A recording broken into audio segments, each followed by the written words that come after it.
C'est dans ta tête, c'est juste une histoire de règles, non. Je suis atteinte d'endométriose depuis 17 ans. C'est vrai qu'à l'époque, j'ai eu des grosses douleurs, donc il y avait un kyste qu'on a surveillé pendant de nombreuses années. Ça s'est déclenché après ma première césarienne. Et les douleurs ont augmenté, continué.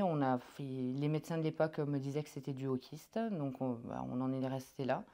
Et après ma deuxième césarienne, j'ai eu un nodule pariétal. Là, le gynéco ne savait pas du tout ce que c'était, il était un peu perdu. Et je suis tombée sur un reportage sur M6 à l'époque, d'une dame qui expliquait ses symptômes. Et je m'y suis reconnue, donc j'ai pris des notes tous les mois, à savoir si ça revenait, si ça revenait pas.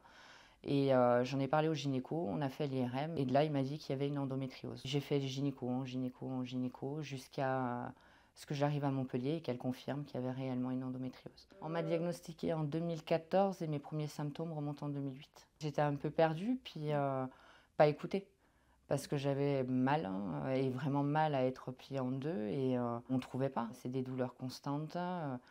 Rester debout, assise, ça devient vite dérangeant pour moi. Donc je dois adapter mon quotidien en permanence. Je suis hyper fatiguée tout le temps. Je suis restée de nombreuses années seule, en fait. À l'époque, je pense que c'était une maladie taboue. Ça parle des règles, ça parle des femmes. Et même nous, entre femmes, on voit bien quand on accouche, on ne dit pas tout. Donc pour nos règles, c'est pareil, on ne se dit pas tout et on garde un peu notre jardin secret. Ce qui est un problème dans cette maladie-là. J'ai fait un stress post-traumatique à cause de l'errance médicale, et j'ai subi des violences de la part de certains médecins.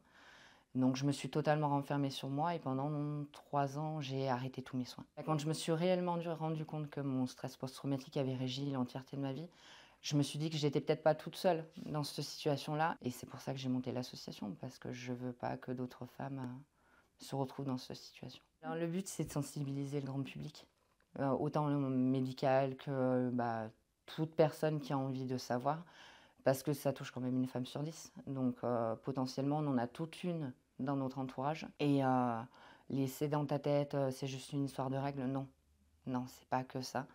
Donc il faut vraiment changer la mentalité des gens, enlever ces tabous sur les règles et les maladies gynéco ou les maladies de femmes, tout simplement, et que les femmes prennent vraiment soin d'elles et de leur santé. C'est super important maintenant. Et après, on veut faire de la prévention aussi, dans les écoles, dans les clubs de sport, pour vraiment apprendre aux jeunes filles qu'est-ce que l'endométriose, les symptômes, et réduire ce délai de diagnostic qui est encore entre 7 et 10 ans, qui est beaucoup trop long pour elles, quoi. Plus on prend la maladie tôt, plus on la contient et moins il y a de dégâts.